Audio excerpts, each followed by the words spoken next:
So let's continue taking stock of the cost, really, of the ongoing power cuts. As the country continues to experience ramped-up load shedding, the Basic Education Department has moved to allay fears of disruptions to marking centres. The department says it's put measures in place to ensure that marking continues smoothly in the event that load shedding is ramped up. Just last week, the country experienced 2 days of stage 6 power cuts, with Eskom citing a high number of breakages at its generating units. In fact, for more on this, let's bring in the Basic Education Department's spokesperson, Elijah Mhlanga, live to us via our video link from a marking centre, I understand. Before we, understand your plans, Elijah, welcome to the program. Are you able to tell us whether any exam, any final matric exam, has had to be deferred or was disrupted because of these power cuts in the week gone by? Good afternoon, Ayanda. Not at all, and we are glad that we did not experience any further disruptions after the department set aside a day for the rewrite of those subjects which had been missed. So we are happy that it's all done and dusted, and now we are focusing on marking. Thank you. Sure. There are 53,000 marking centres, at least more than that, in fact, across the country. I don't think it's practical to equip each of them with a generator. So in the event that the lights go out, what's the department's plan? Well, it's about 190 marking centres. 53,000 is the number of markers. Right. So the schools that we have, remember, we've got about 6,600 secondary schools in the country. And of those, 190 are the marking centres, and the majority of them have resources. They can provide uninterrupted power supply even when there's load shedding, which means they've got generators or other alternative methods. So for this time, we selected them carefully, understanding the circumstances on the ground. But of course, we know that there could still be some disturbances here and there, but we hope for the best. What kind of disturbances are you anticipating?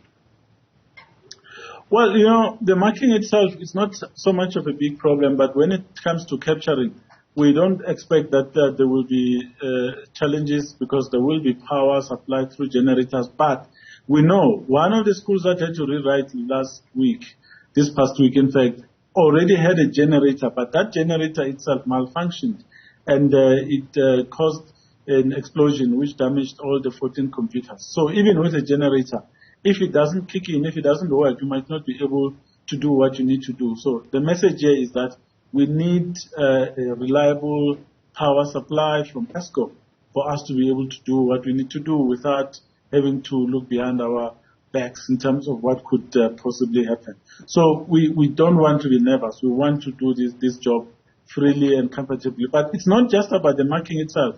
Remember, some of our markers, they live and sleep at the centers themselves where there are boarding facilities. So they need to be comfortable in terms of the catering. They need a hot meal, but they also need electricity for their own general upkeep. So for the duration of the marking. So, it's all those other things that are connected to marking, even if it's not the actual marking itself that could be disrupted. Yeah, there could be a domino effect, essentially, if the department is not able to do what they need to do in time. I mean, have you been able to think through what a worst-case scenario might look like? For instance, if there are delays in capturing the results, where there may very well be delays in announcing the final results. Well, the good part is that the results will be announced on the 19th of January, so we still have time. Today it's only the 10th of December, and marking starts in earnest today. So we expect that for the next 10 days, marking will happen. It's the capturing which really relies on power supply, right? And we expect that there shouldn't be disruptions there. Should that happen, of course, there will be delays in those centers, but eventually they should be able to capture it. We'll have to wait for them to make sure that they finish. But should there be a way of us assisting them in terms of providing power supply or moving the center to another place where there's reliable supply, we can do that. We did it last year when there was a disaster in the Free State due to the storm that took place there and damaged the marking center. So it's something that we could easily maneuver. So we don't anticipate major problems. Like many other people, load shedding, of course, has dealt a severe blow to their budgets. I imagine you're spending a whole lot more on things like the diesel or fuel to run these generators, and in some instances, spending money on buying generators for some of these centers. Is there any kind of estimation of how much all of these costs are? Well, the costing will be done once the work is completed. Today is day one, so we'll see how marking centers are managing. And you're correct. We've had to think about additional expenditure to make sure that each and every center that requires a generator has one. But if they already have, then of course the generator matter is what, the diesel matter or the fuel is what then becomes an issue, and the cost then becomes more than what would normally be the case if we were to have electricity. So you're correct.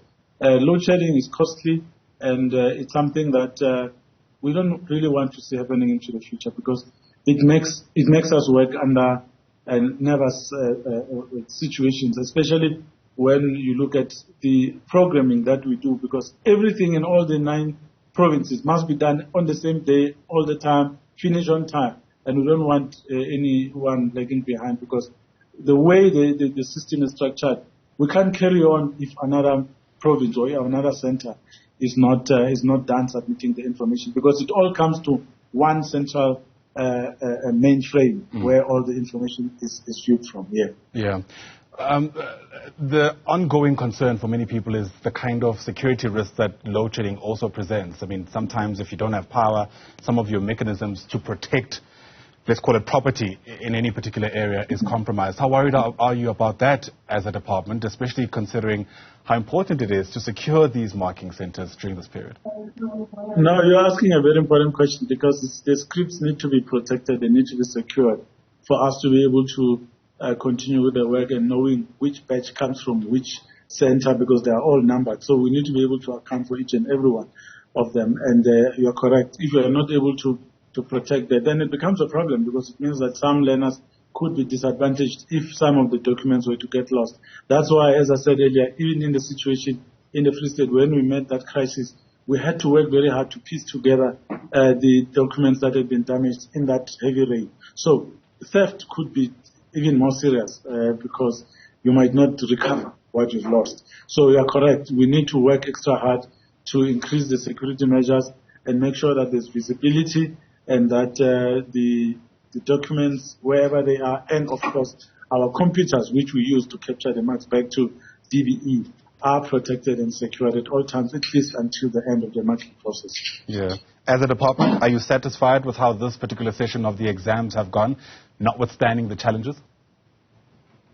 Yeah, we're happy. You know, it was always going to be a daunting task, because we had more learners than previous years. So we had to work extra hard, expand the system in terms of human resources, in terms of capital resources, but also in terms of the infrastructure that was required to make sure that we're able to absorb the numbers comfortably, make sure that we provide for each and every one of the 921,000 candidates, making sure that the papers are able to move around securely, on time, all the time, for the 30 days. So it's a huge task, but we're able to manage it. That's why we are now comfortably able to move on to focus on marking, which is another sensitive phase in the entire process of preparing the results. Without a doubt. Elijah Mhlanga speaks for the Basic Education Department. Thanks very much indeed for your time.